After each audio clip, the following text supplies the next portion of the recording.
एडगेड अभ्यास पुस्तिका के पाठ 2 के भाषा भारती के पाठ 2 के प्रश्नोत्तर हल करेंगे। पाठ का नाम है कटुक वचन मत बोल। तो चलिए हम इसके प्रश्नोत्तर की ओर बढ़ते हैं। तो यहाँ पर देखिए हमारे सामने क्या दिया है, बहुविकल्पीय प्रश्न। तो बहुविकल्पीय प्रश्न में सबसे पहला प्रश्न है, अविकारी शब्द है। ऑप्शन ए प्रति, ऑप्शन बी गाय, ऑप्शन सी तुम्हारा, ऑप्शन डी खा।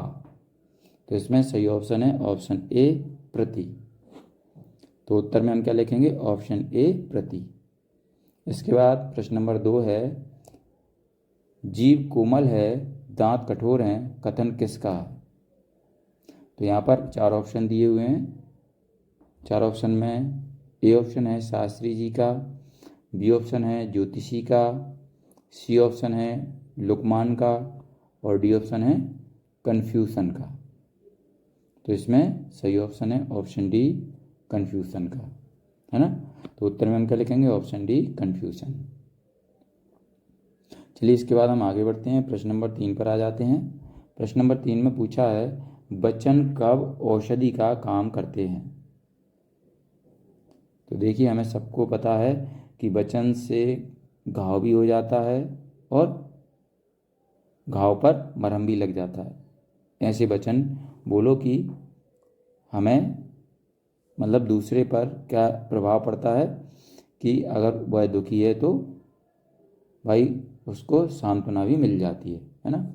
तो ऑप्शन ए में ऑप्शन दिया हल्के होने पर, ऑप्शन बी भारी होने पर, ऑप्शन सी मीठे होने पर, ऑप्शन डी खट्टे होने पर। तो वचन कब औषधि का काम करते हैं, ऑप्शन सी वचन मीठे होने पर वो क्या काम करते हैं, औषधि का। तो उत्तर में हम लिखेंगे ऑप्शन सी मीठे होने पर। इसके बाद प्रश्न नंबर 4 है, जीवन में कौन जीतता है।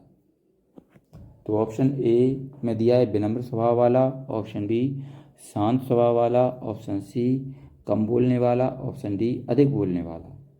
तो इसमें सही ऑप्शन है ऑप्शन ए विनम्र स्वभाव वाला। तो उत्तर में हम क्या लिखेंगे, ऑप्शन ए विनम्र स्वभाव वाला। चलिए हम आगे चलते हैं। प्रश्न नंबर 5 है, लुकमान ने शरीर का कौन सा हिस्सा सबसे अच्छा और सबसे बुरा बताया। लुकमान ने शरीर का कौन सा हिस्सा सबसे अच्छा और सबसे खराब किसको कौन से हिस्से को बताया है। तो ऑप्शन ए में हाथ है, ऑप्शन बी है जीभ, ऑप्शन सी पैर, ऑप्शन डी दांत। तो इसमें सही ऑप्शन है ऑप्शन बी जीभ। तो उत्तर में क्या लिखेंगे, ऑप्शन बी जीभ।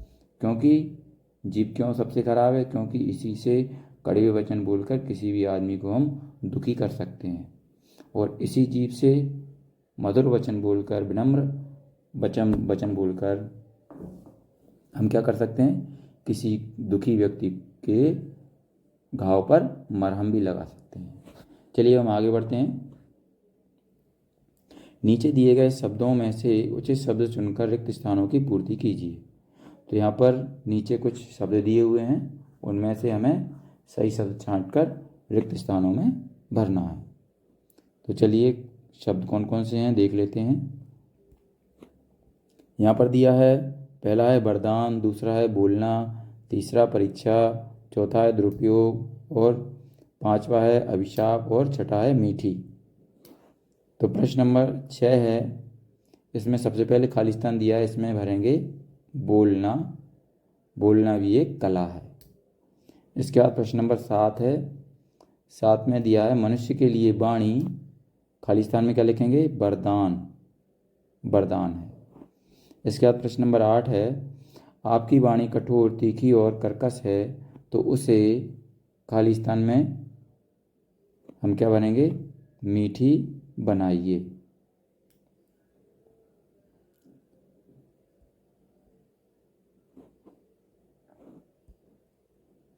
चलिए हम आगे बढ़ते हैं।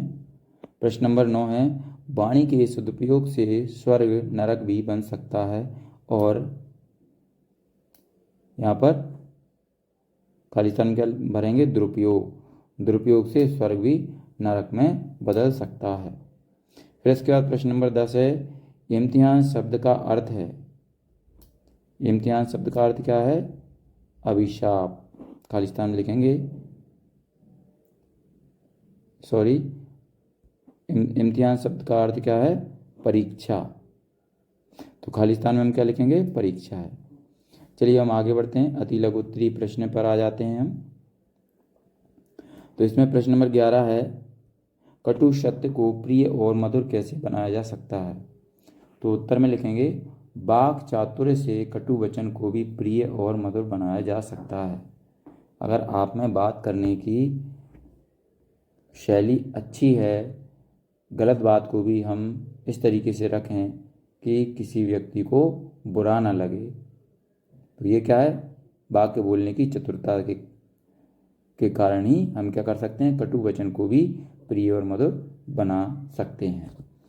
चलिए इसके बाद प्रश्न नंबर 12 है, मीठी एवं कर्कश वाणी के लिए किन किन पक्षियों का उदाहरण दिया जाता है? तो उत्तर में हम लिखेंगे, कौन कौन से पक्षियों की वाणी मीठी होती है? जैसे कोयल है, कोयल और कौआ का उदाहरण दिया है। कौआ कैसे बोलता है? कर्कश वाणी बोलता है, और कोयल मधुर वाणी, मीठी वाणी बोलती है। चलिए हम प्रश्न नंबर 13 पर आते हैं, पाठ के आधार पर जिज्ञासु शब्द का अर्थ बताइए। तो उत्तर में हम लिखेंगे, जानने की इच्छा रखने वाला। क्या कहलाता है? जिज्ञासु। चलिए इसके बाद प्रश्न नंबर 14 है, महाभारत का युद्ध क्यों हुआ था? तो उत्तर में लिखेंगे, द्रौपदी ने दुर्योधन से कहा कि अंधे की औलाद अंधा ही होगी, उसके ऐसे कड़वे वचन से महाभारत का युद्ध हुआ। चलिए हम आगे बढ़ते हैं, लघु उत्तरीय प्रश्नों पर आ जाते हैं। लघु उत्तरीय प्रश्न पर मैं सबसे पहले प्रश्न नंबर 15 है, वाक् चातुर्य क्या है, स्पष्ट कीजिए। तो उत्तर में हम लिखेंगे, वाक् चातुर्य बोलने की एक कला है जिसमें कड़वे बोल भी बहुत मधुर लगते हैं। चलिए इसके बाद प्रश्न नंबर 16 है, बातन हाथी पाइये बातन हाथी पाँव लोकोक्ति का आशय लिखिए।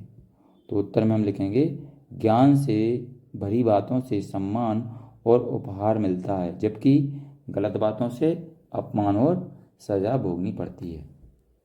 चलिए इसके बाद हम प्रश्न नंबर 17 पर आ जाते हैं। प्रश्न नंबर 17 में पूछा है कि दिए गए शब्दों के हिंदी समानार्थी शब्द लिखकर वाक्य में प्रयोग कीजिए। तो यहाँ कामयाब है, कामयाब का होगा सफलता। फिर यहाँ पर नीचे हम क्या लिखेंगे? वाक्य में प्रयोग करेंगे इसका, कड़ी मेहनत से सफलता अवश्य मिलती है। इसके बाद बा में है गुलाबी, गुलाबी का गुलामी, गुलामी है, गुलामी का समानार्थी शब्द क्या है? दास्तां। ठीक है, तो उत्तर में हम क्या लिखेंगे? दास्तां किसी भी प्राणी को पसंद नहीं होती। चलिए हम आगे बढ़ते हैं, सा वाला है होशियार। होशियार को और क्या कह सकते हैं हम? बुद्धिमान, है ना। इसका वाक्य में प्रयोग क्या करेंगे? बीरबल अकबर के दरबार में सबसे बुद्धिमान मंत्री थे। चलिए इसके बाद हम प्रश्न नंबर 18 पर आते हैं, वाणी का किस प्रकार उपयोग करने से स्वर्ग और नरक की प्राप्ति होती है? तो उत्तर में लिखेंगे, वाणी का सदुपयोग करने से स्वर्ग प्राप्त होता है और दुरुपयोग करने से नरक प्राप्त होता है। चलिए अब द्वित्तरीय प्रश्न आ चुके हैं हमारे सामने। तो द्वित्तरीय प्रश्न में प्रश्न नंबर 19 है, आप जब किसी से मधुर वचन कहते हैं तो आपको क्या लाभ होते हैं? तो उत्तर में हम लिखेंगे, मीठे वचन बोलकर हम सबको अपना बना सकते हैं। मीठी वाणी बोलने से दूसरों को सुख और अपने तन को शीतलता प्राप्त होती है। मीठी वाणी बोलने से बिगड़े हुए काम भी सुलझ जाते हैं। चलिए अब हम आगे बढ़ते हैं, प्रश्न नंबर 20 है, सत्य कभी कभी कड़वा भी होता है, परंतु उसे कहने से पूर्व कौन कौन सी सावधानियां रखनी चाहिए? तो उत्तर में हम लिखेंगे, सत्य कभी कभी कड़वा भी होता है, लेकिन कभी कभी कड़वे सत्य को बोलना भी बहुत अनिवार्य होता है। इसलिए कड़वे सत्य को बोलने से पहले विशेष सावधानी रखनी चाहिए। हमें कड़वे सत्य को वाक् चातुर्यता के साथ बोलना बहुत अनिवार्य है। हमें अपनी बात को इस तरीके से प्रस्तुत करना चाहिए कि कड़वा सत्य भी मीठा लगे। तो यहाँ पर देखिए, ये हमारे प्रश्न नंबर 20 यहाँ कंप्लीट होते हैं, साथ में पार्ट 2 भी हमारा यहाँ पर कंप्लीट होता है। तो बच्चों, अगर आपको हमारा ये वीडियो अच्छा लगता है तो इसको लाइक करें, अपने दोस्तों के साथ भी शेयर करें। अगर कोई सुझाव देना चाहते हैं तो हमें कमेंट बॉक्स में ज़रूर लिखें। इसी तरीके के और भी वीडियो पाने के लिए हमारे इस चैनल को सब्सक्राइब करना न भूलें। धन्यवाद।